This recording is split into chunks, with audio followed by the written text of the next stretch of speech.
월천 파이프라인을 위하여! 와! 오늘은 돈수다 세 번째 시간입니다. 강 대표님, 네. 오늘 주제는 뭐죠?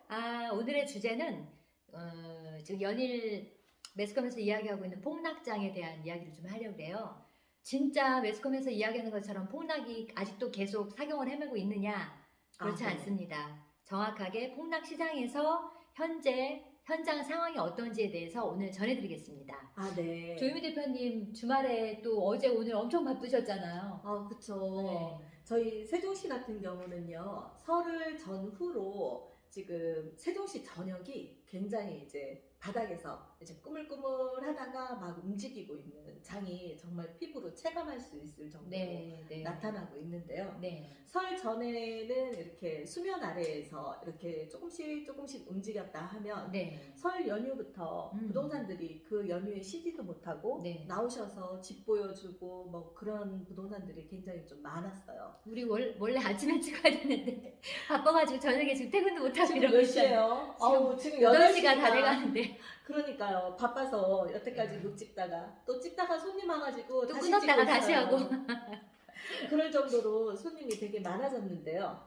그게 이제 예전에는 집만 열심히 정말 보여줬다 치면 요즘은 거래까지 이어지는. 네네. 저기 한 달 전만 해도 한 달 지나가도 한 단지에 물건 없어지는 게 네. 거래가 된 게 한 건에서 뭐 많으면 두세 건 요 정도 네. 됐었거든요. 네. 근데 지금은 한 주에 6, 7개씩 나가는 것 같아요. 금매물들이 그러면 거의 다 소진이 됐다고 봐야 되겠네요. 뭐 전체가 소진이 되지는 않았지만 네네. 그래도 소진이 지금 열심히 되고 있고 그리고 일단은 나왔던 매물들이 지금 자취를 조금씩 감추고 있다고 해야 되나? 그럼 그렇게 거래가 되면 네네. 또 기존에 내놓으셨던 매물 주인들도 마음이 들썩거리지 않나요? 그쵸. 어제 같은 경우는 저희가 뭐 한 달 전만 해도 이제 매수 우위잖아요. 그렇죠. 그래서 그랬었죠. 무슨 물건을 네. 보여주면 네. 기본이 뭐 몇 천은 깎아달라. 맞아요. 1, 2천이 아니고 어떤 맞아요. 때는 막 터무니없이 정말 5, 6천씩 깎아달라고 해서 그런 경우도 되게 많았거든요. 네. 근데 결국은 계좌를 받고 보면 뭐 입금도 안 하시고 계약까지 가지도 못하고 주저앉을 네. 때가 많았는데 가격만 그냥 흥정하다가 매수로 이어지진 않고. 그쵸. 네. 그랬는데 뭐 저희 어제 같은 경우는 네. 저희 손님이 그 금액을 보시고 이제 집을 봤잖아요. 네네. 근데 100만 원을 깎아달라 그랬어요. 100만 원 보통 깎아줄 수 있지 않나요? 이사 비용 정도는 늘 이렇게. 그쵸. 많이도 아니고 500도 아니고 100만 원을 깎아달라 네. 그랬는데 안 깎아주셨어요.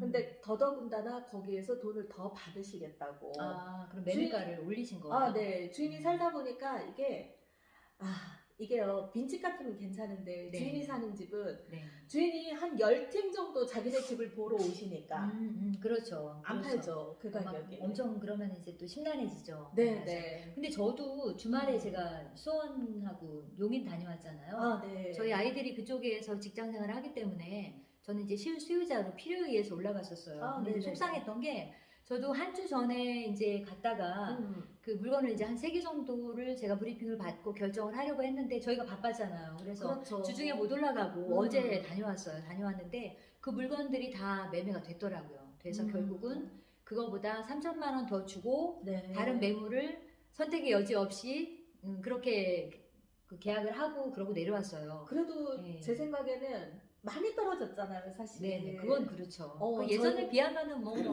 한 기본 2억 5천 정도는 그 기존 고점이었을 때보다는 저렴하게 사긴 했는데 제가 봤던 금액보다는 한 8천만 원 정도 더 준 거죠. 최저점 기준에 했을 때 그게 불과 한 보름 정도밖에 차이가 안 나요. 그렇죠. 그러니까 참 사람 마음이 참 간사할 것 같아요. 사람 마음이 간사하기는 한데 맞아요.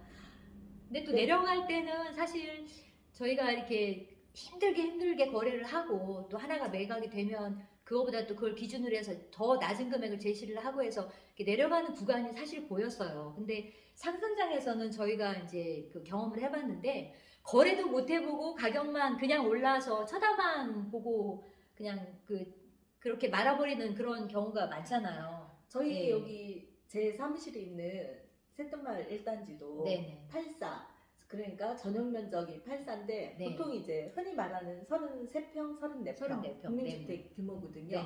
그 아파트가 20년 말에 네. 21년 초반때 가격이 얼마 정도 했느냐면 9억 3천까지 갔었어요. 아, 거래됐던 근데 가격이 9억 3천에서 네. 그 위에 가격은 뭐 9억 6천, 10억 막 네네. 이렇게 때문에 그게 거래가 안 된 거지. 9억 3천 뭐 주변에서 4천 이랬으면 거래가 더 많이 됐을 수도 있거든요.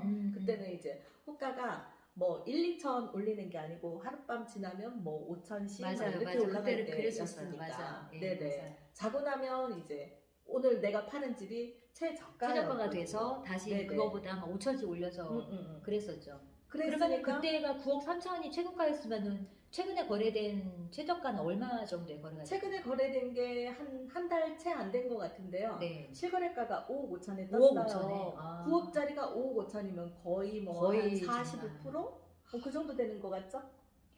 그러면은 지금 세종도 그렇고 뭐 제가 다녀왔던 뭐 수원 용인도 마찬가지고 이렇게 급매물들이 소진이 됐는데 이렇게 그 소진이 되고 다시 이렇게 어쨌든 그 회복이 되는 그런 상황의 원인이 어떤 걸까요? 그 원인을 저희가 보면 네. 이제 원체만이 얼마나 많이 내렸으면 폭락이라고 그렇죠. 하겠어요. 폭락이라고 했으니까. 정말 폭락장. 맞아요. 주식에서나 볼 수 있는 맞아요. 폭락이고 폭등이 맞아요. 이게 정말 저희가 맞아요. 20년을 넘게 중개를 했잖아요. 맞아요. 그렇게 중개를 하면서 정말 분양권이 이렇게 정말 폭등을 하고 폭락을 한 거는 봤어도 이 살고 있는 기존 아파트가 기축 아파트가 이렇게 되는 거는 정말 IMF 때나 뭐 그때 IMF 때도 이만큼 안 이 정도까지는 안 빠졌었죠. 네. 맞아요. 근데 이거는 굉장히 서프라임 심하거든요. 때도 이 정도까지는 그쵸. 안 빠졌었고. 네네.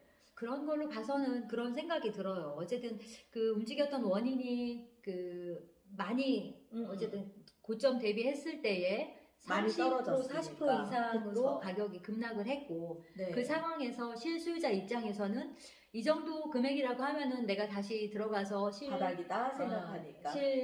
거주할 목적으로 해서 내지는 또 여유자금을 가지고 계셨던 분들은 뭐 갭 투자하시는 분들도 마찬가지지만 은행에 넣어놨던 고금리 그 이율이 지금 또 많이 내려왔잖아요. 그쵸. 그래서 이거를 다시 또 부동산 쪽의 시장으로 다시 진입을 하는 게 아닌가 또 이런 생각을 해보는데요. 충분히 그 생각이 들죠. 또 보니까 그 대출 관계도 특례보금자리론 대출을 또 이렇게 풀리면서 그거 영향도 있었던 것 같은데 그 특례보금자리에 대해서 좀 설명 좀 해주세요. 특례보금자리는 2월 1일부터 이제 내년 1월 말까지 정부에서 한시적으로 1년간 네. 그러니까 무주택자, 신혼부부 그리고 이제 1주택인 분이 이제 갈아타는 주택에 한해서 9억 원 이하. 그 9억 원 이하는요. KB 시세나 실제 거래되는 실거래가액 중에 작은 거 기준으로 하거든요. 네. 그래서 9억 원 이하일 때 이제 소득은 어떻게? 소득은 크게 많이 보지는 않는다고 해요. 그러면은 9억 네네. 이하에 얼마까지 나오는 거죠?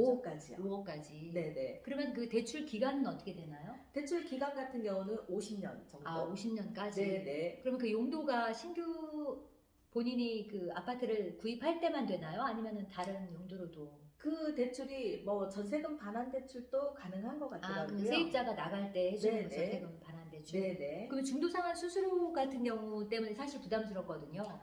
지금 다행인 게 요즘 이제 사시는 분들이 그 대출을 받을 수 있는 게 내가 만약에 시중에 은행에서 조금 더 고금리로 받았는데 특례 보금자리가 싸잖아요. 네네. 그러면 이게 대환이 돼요. 네. 대환이 되는데 중도 상환 수수료가 없대요. 그리고 만약에 특례 보금자리 대출로 받았는데 이게 금리가 역전이 돼가지고 지금 금리가 이렇게 좀 더 내려간 시중은행 금리가 나오잖아요. 오늘 하나은행 금리가 좀 싸게 나온 것 같아요. 그쵸. 그러면 그것도 중도 상환 없이 이렇게 갈아탈 갈아탈 수 있는데 지금 특례 보금자리 대출이 한 4점 중반대에 나온다고 치면 오늘 하나은행에서 세종에 있는 하나은행에서 대출을 4.15% 더 싸게 나왔더라고요. 5년 고정으로 해서. 네네. 그런 거 받으셨다가 갈아타셔도 뭐 괜찮은 것 같아요. 그러면 LTV나 DTI 같은 경우는 어떻게 적용을 받나요?